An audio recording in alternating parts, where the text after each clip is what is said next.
Dalam perjalanan yang membingkai keajaiban kehidupan, mari kita telaah peran yang halus namun penting dari enzim yang memacu reaksi biokimia, hormon yang mengatur sistem tubuh, dan vitamin yang menyokong kesehatan, membawa kita menuju pemahaman yang lebih dalam tentang keajaiban seluler.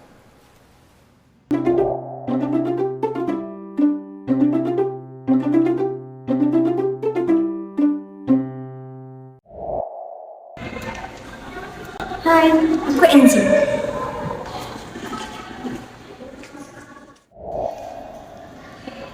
Halo, aku Horli. Halo, aku Vitamin. Kami dari kelompok 5.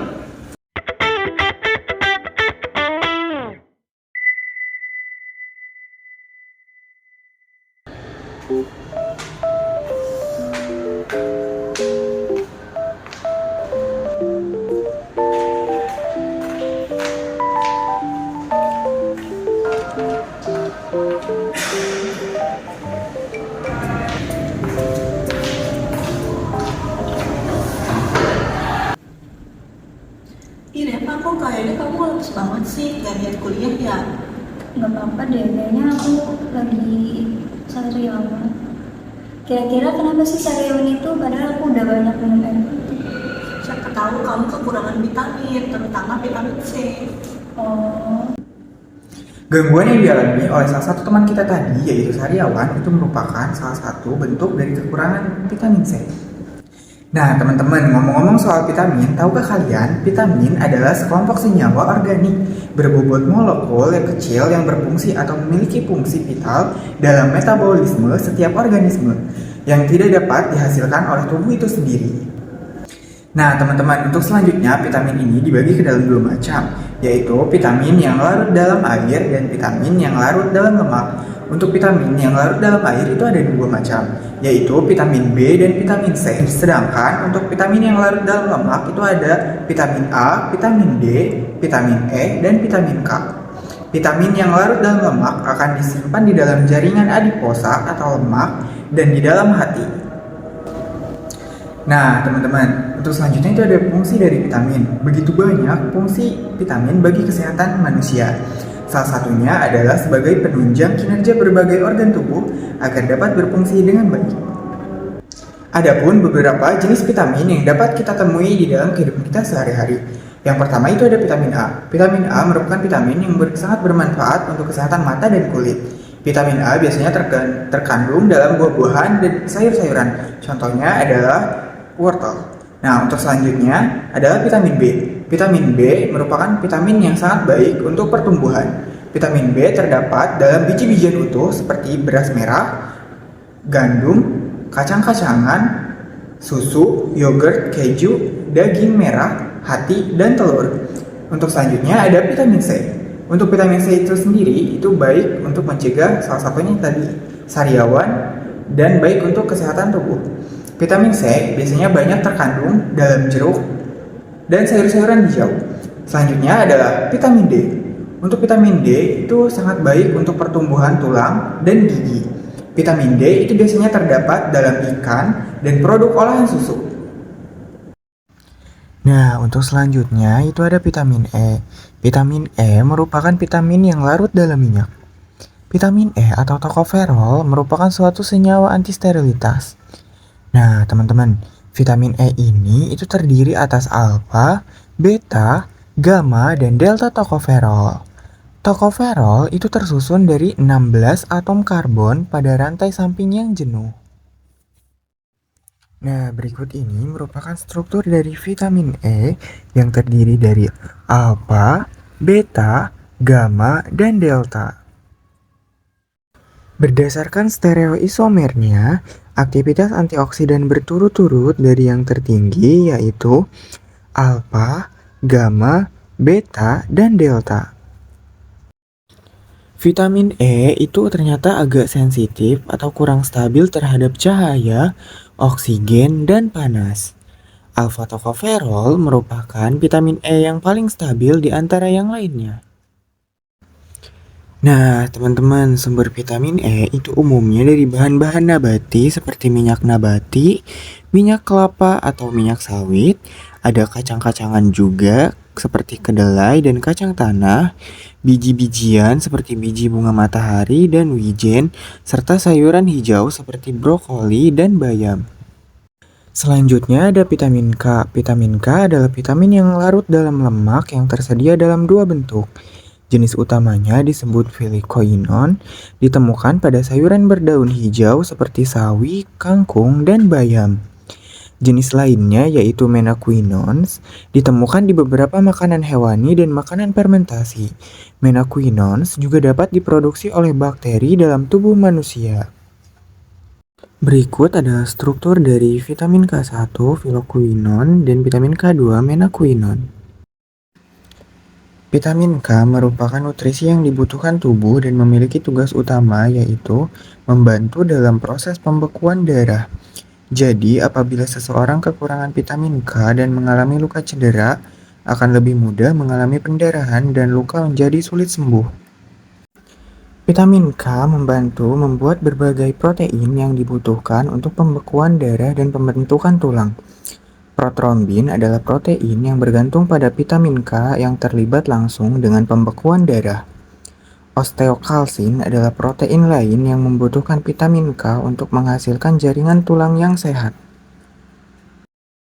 Nah, berbeda dengan vitamin yang lain, untuk vitamin B itu terdiri dari beberapa jenis yang berbeda, yaitu ada vitamin B1, B2, B3, B5, B6, B7, B9, dan B12.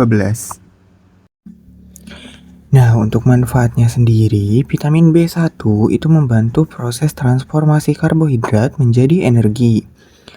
Untuk vitamin B2 itu merupakan jenis vitamin B yang mempunyai khasiat untuk kesehatan kulit, mata, dan sistem syaraf.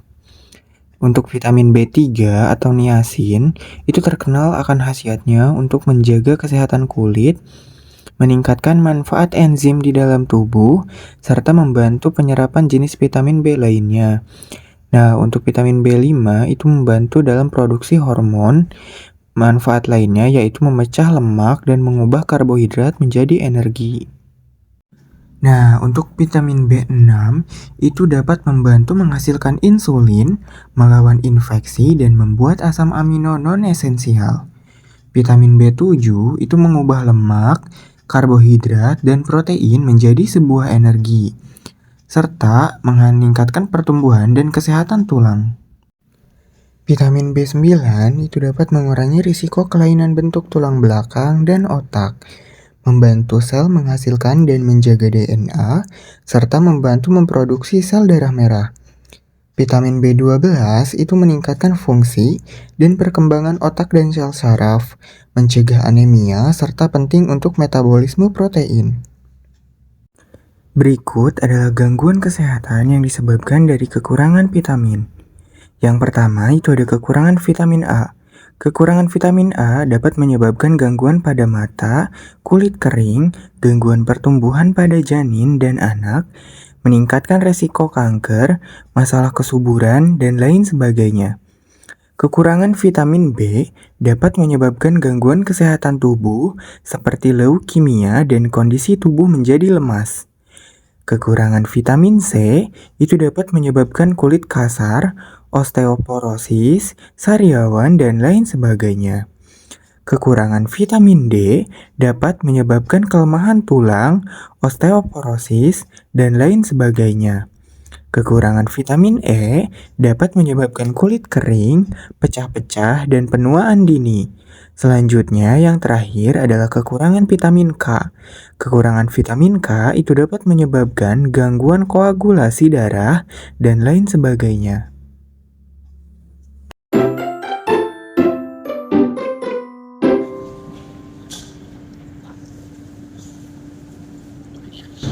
Duh, enak banget sih.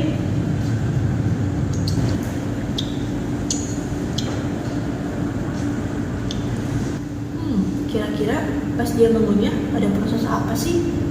Terus apa saja yang berperan buat makanan itu pas di mulut? Jadi penasaran. Nah, pada saat proses mengunyah, tubuh dapat memunculkan enzim pencernaan alami seperti amilase, laktase, maltase, dan sukrase. Enzim pencernaan alami berperan penting dalam mengolah karbohidrat dan energi. Tubuh dapat memproduksi enzim pencernaan alami di usus kecil. Jika tubuh tidak dapat membantu enzim pencernaan yang cukup, maka konsumsi makanan yang mengandung enzim pencernaan alami tidak membantu dalam proses pencernaan. Nah, ngomong-ngomong soal enzim adalah senyawa kimia atau biomolekul berupa protein yang berfungsi mempercepat proses reaksi metabolisme di dalam tubuh, termasuk pada sistem pencernaan. Utamanya, tubuh memproduksi enzim pencernaan untuk membantu proses pemecahan nutrisi di dalam makanan agar lebih mudah diserap oleh sistem pencernaan. Adapun cara kerja enzim bekerja dengan cara menempel pada permukaan molekul zat-zat yang bereaksi dan dengan demikian mempercepat proses reaksi. Percepatan terjadi karena enzim menurunkan energi pengaktifan dengan sendirinya akan mempermudah terjadinya reaksi. Nah, adapun beberapa jenis enzim pencernaan yang diproduksi oleh tubuh diantaranya yang pertama amilase. Berdasarkan bagian tubuh yang memproduksinya, enzim amilase ini dibedakan menjadi dua jenis, yaitu enzim amilase petiali dan enzim amilase pankreas. Yang kedua ada enzim protase, yang ketiga ada enzim lipase, yang keempat ada laktase, yang kelima ada maltase, dan yang keenam ada sukrase. Nah, teman-teman, ada beberapa sifat-sifat enzim yang perlu kalian ketahui. Yang pertama, enzim hanya mengubah percepatan reaksi, namun tidak mengubah komposisi produk. Yang kedua, enzim bekerja secara spesifik. Yang ketiga, enzim tersusun atas protein. Berikut ini adalah beberapa jenis penyakit metabolik karena kekurangan enzim yang bersifat keturunan. Yang pertama, penyakit Fabry. Kondisi ini disebabkan oleh kurangnya enzim kerimid trihexosidase atau alpha-galactosidase E. Dampaknya bisa menyebabkan gangguan pada jantung, ginjal, dan otak. Yang kedua, maple syrup urine disease. Kekurangan enzim jenis BCKD dapat menyebabkan terjadinya penumpukan asam amino dalam tubuh.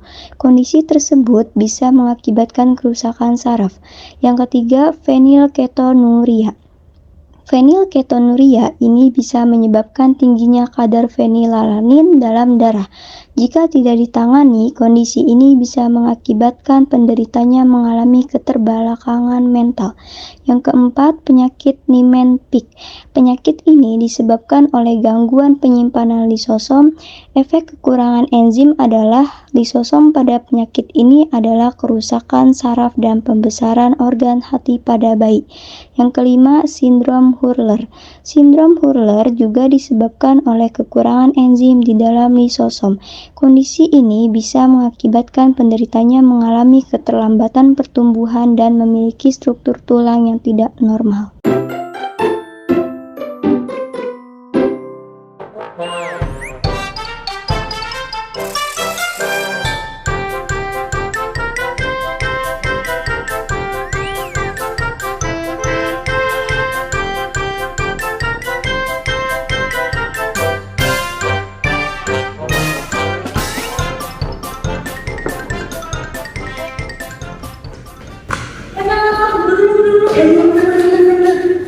Aduh, capek banget ya lari dari lantai satu. Tapi, aku nggak ngerasa capek nih sebenarnya. Tapi malah ngerasa seneng. Kira-kira ada reaksi apa ya di dalam tubuh sampai kayak yang harusnya capek, tapi malah seru gini. Asik lagi. Jadi penasaran, ada apa ya? Hormon endorfin adalah senyawa kimia yang dihasilkan oleh tubuh sebagai pereda nyeri ketika sakit ataupun stres. Hormon ini bertanggung jawab atas perasaan senang ketika setelah melakukan sesuatu. Nah, ngomong-ngomong soal hormon adalah senyawa kimia yang diproduksi oleh sistem endokrin yang terdiri dari beberapa kelenjar di dalam tubuh. Manusia juga memiliki berbagai jenis hormon yang diproduksi sebagai penunjang kinerja tubuh. Bagian di dalam tubuh yang termasuk sistem endokrin dan memproduksi hormon, yang pertama ada kelenjar hipotalamus, yang kedua ada kelenjar hipofisis, yang ketiga ada kelenjar pineal, yang keempat ada kelenjar tiroid, yang kelima ada kelenjar paratiroid, yang keenam ada kelenjar adrenal. Namun, tidak hanya sistem endokrin saja, hormon juga diproduksi dan dilepaskan oleh jaringan tubuh. Yang pertama ada sistem pencernaan, contohnya seperti pankreas, lambung, dan usus halus. Yang kedua ada sistem reproduksi, yang ketiga ada ginjal, yang keempat ada hati, yang kelima ada jaringan lemak atau adiposa, yang keenam ada plasenta. Setelah diproduksi, hormon akan disalurkan ke berbagai organ agar bisa menjalankan tugasnya dengan baik. Adapun fungsi hormon, yang pertama membantu proses reproduksi, yang kedua membantu mencerna makanan, yang ketiga membantu kinerja organ jantung, yang keempat mempengaruhi suasana hati atau mood, yang kelima mengatur keseimbangan dalam tubuh termasuk keseimbangan tekanan darah, gula darah, elektrolit, cairan, dan suhu tubuh. Adapun penyakit gangguan akibat hormon, yang pertama ada hipertiroidisme, yang kedua ada diabetes.